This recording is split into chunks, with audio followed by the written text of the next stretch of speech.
Scorpio, kung napadaan ka sa video na to, hindi ito aksidente. May biglaang pagbabago na paparating sa buhay mo ngayong April 2026. At hindi ito maliit na shift. Ito ay transformation. Kung ikaw ay Scorpio Sun, Moon or Rising, maaring may mahalagang mensahe ang universe para sa iyo ngayong April 2026.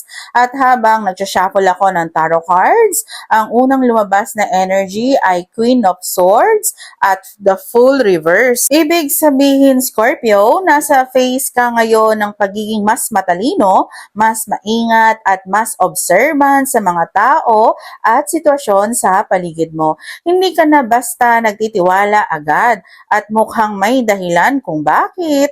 Pagdating sa career at finances, Scorpio, ang April 2026 ay parang nagdadala ng competition at pressure. Maaring may mga taong hindi align sa energy mo o sa mga sitwasyon na parang kailangan mong ipaglaban ang posisyon mo. Kung may trabaho ka, maaring may tension sa workplace.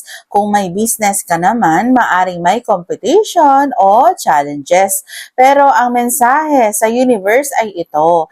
Ikaw ang may lakas para magtagumpay sa sitwasyon na to. Sa health energy, Scorpio, mahalagang pakinggan mo ang katawan mo ngayong April. Maaring maramdaman mo ito sa dibdib o puso, emotional stress, lower back o kidney area, reproductive system, hormonal imbalance or sensitivity, pagod sa katawan at buto, buhok o skin na naapektuhan ng stress. Minsan ang katawan mo ay sumisigaw na magpahinga ka na. Huwag mong i-ignore ang signals ng katawan mo. May isa pang energy na lumalabas para sa iyo, Scorpio. Ito ay tungkol sa unexpected disruption o crisis energy. Maaring hindi ito literal na war para sa lahat, pero maaring maramdaman ito bilang bigla ang pagbabago sa paligid, stress sa environment, o emotional chaos. Ang advice ng universe para sa iyo, stay calm, huwag magpanik, focus sa kung ano ang kaya mong kontrolin. Scorpio, isa ka sa pinaka-resilient na sign. Kahit anong mangyari, marunong kang bumangon. Sa family energy naman, Scorpio, maaring may mga small conflicts or misunderstandings. Pero hindi ito permanent. Ito ay mga sitwasyon na kailangan lang ng communication at understanding para maayos.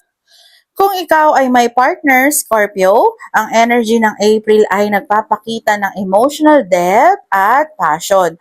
Pero kasabay nito ay may possibility ng misunderstanding kung hindi malinaw ang communication. Ang susi ay honesty. Kapag naging open kayo sa isa't isa, mas lalalim ang connection ninyo.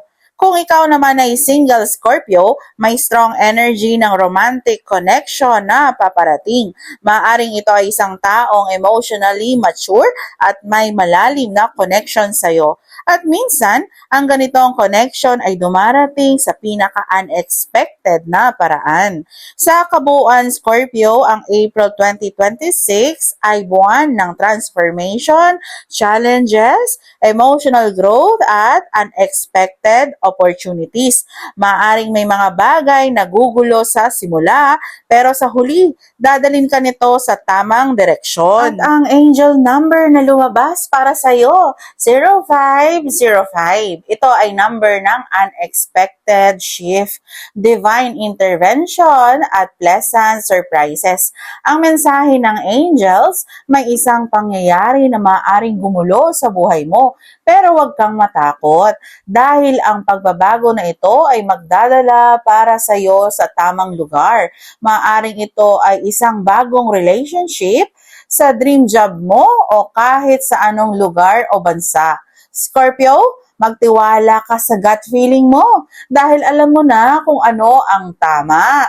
Kung ikaw ay Scorpio, Sun, Moon, or Rising, i-comment mo ang 0505 kung ready ka na sa transformation at blessings na paparating sa April 2026.